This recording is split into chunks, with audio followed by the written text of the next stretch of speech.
Ever since Tabata went on that 3-month break, he has been holding nothing back. Lucius has been proving that he is Black Clover's best villain, or soon to be Black Clover's best villain. Chapters like this really serve to give me more questions than answers, and sadly, even one of my theories being incorrect. But hey, that's what theories are, just theories, and it's okay to be incorrect because sometimes you will be right and sometimes you will be wrong. So without further delay, let's finally get into this chapter of Black Clover.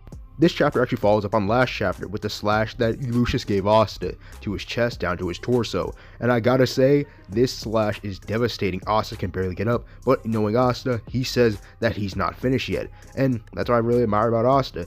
But if Lucius was able to do this pretty easily, then I guess Lucius really is this kind of threat that could destroy the whole world as we speak and remake it in his own image. Lucius tells Asta not to struggle because he will die in a few more minutes, and it just shows how crazy it is how strong Lucius is, and I think that speaks volumes to what kind of villain he is. He's trying to get rid of the flaw in the world, well, the flaw in his world, which would be Asta. I know that I'm fast forwarding, but I do want to know what Yuno's reaction to all of this is going to be. Obviously, Sister Lily, the person that took care of him since he was a kid, and not only that, Asta being quote-unquote dead. I wonder what Yuno's reaction is going to be. I hope that we get more centered plots around him since Asta won't be in the picture temporarily. I do love the similarities between Lucius and Yuno, two grimoires, two souls, so maybe there's going to be such dialogue between them. But hey, that is only speculation. But while Asta's down, the two people that love him the most, Mimosa and Noelle, decide to jump into action. But something strange happens. Before Noelle can even make contact with her lance, she's blocked by spatial magic. Ain't no fucking way, boy. Boy, ain't no way, boy. Obviously, this revelation is pretty interesting and pretty surprising to Noelle, because again, she's led to believe that only Xenon, Longris, and Finral should be the only ones with spatial magic, including Beelzebub. But the live ones right now, only Longris and Finral. So, what's going on here? And obviously, Noelle's asking, why are you doing this? You're Asta's love, or basically you're Asta's sister. Well, basically his sister. So why are you doing this? And Lucius starts explaining. Lucius explains that power was from Beelzebub, and he has incarnated and purified the devil's magic using his soul magic, and that is crazy.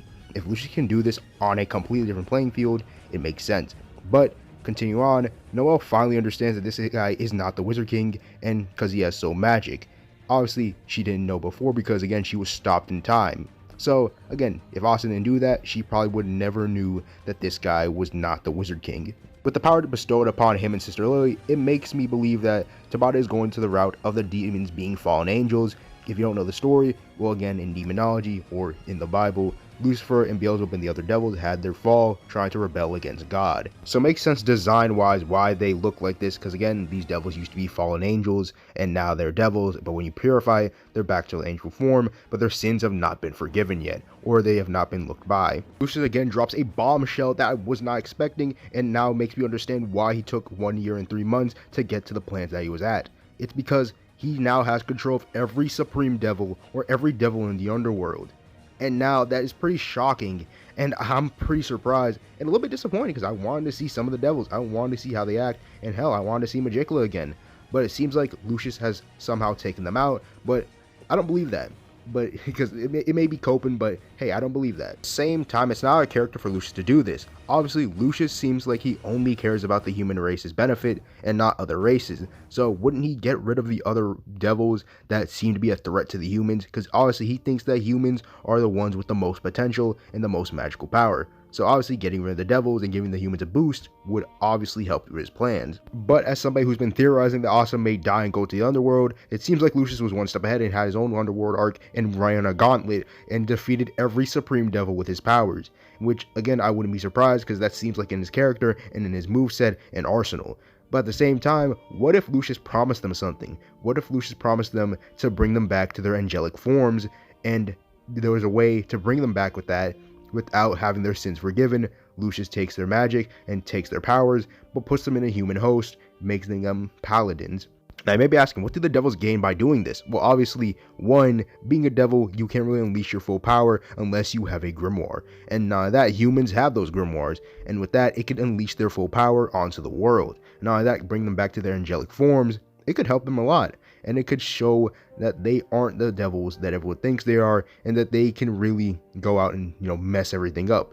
And not only that, that would mean they would stay loyal to Lucius since he has Astaroth, and Lucifero inside him. So who's gonna really stop him? Obviously, I thought Beelzebub would give him a fight, but it looks like he took control of every single devil. Look at the definition of paladins, they are 12 knights. So obviously, these supreme devils will host some humans in these paladin forms. So obviously, some of these devils will come back and should get some shine. People like Magicla, Lucifuge, and people like Beelzebub, which obviously he has Lily. But I do hope that we do get to see a little bit more devils, because obviously the Underworld arc is basically pointless at this point, because Asta is just going to see the aftermath of what Lucius did. And with Lucius using the devils and humanity's will to ascend to higher life forms, they are made paladins, and their nigh and immortal bodies, basically nothing but wisdom and knowledge a part of it, because the devils are very old.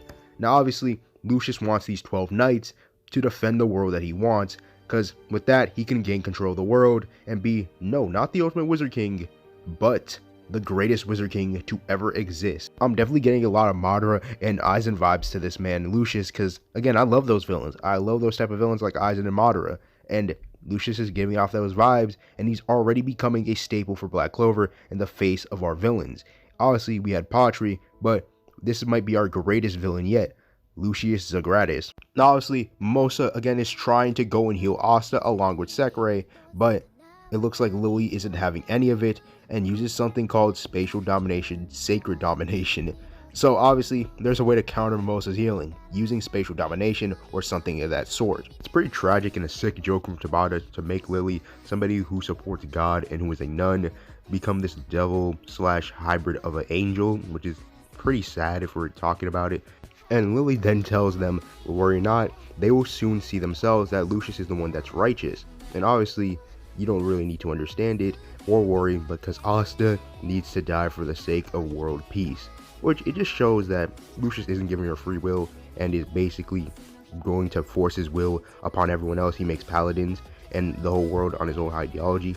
That's why it's so wrong, in my personal opinion. But obviously he has good intentions, just going about it the wrong way. Lucius obviously says that he's seen it all. And again, this guy has saw everything. He has planned it out. He has been waiting. I love villains who wait until their plans come to fruition and wait until they're done with their planning. People like Aizen, people like Madara, you gotta respect that. Even if you don't like Madara's ending, you gotta respect his planning and dedication to his plan. That's why I respect about Lucius, and I feel like he can be Black Clover's best villain. Lucius obviously knows that they will not give up even if Asta is gone.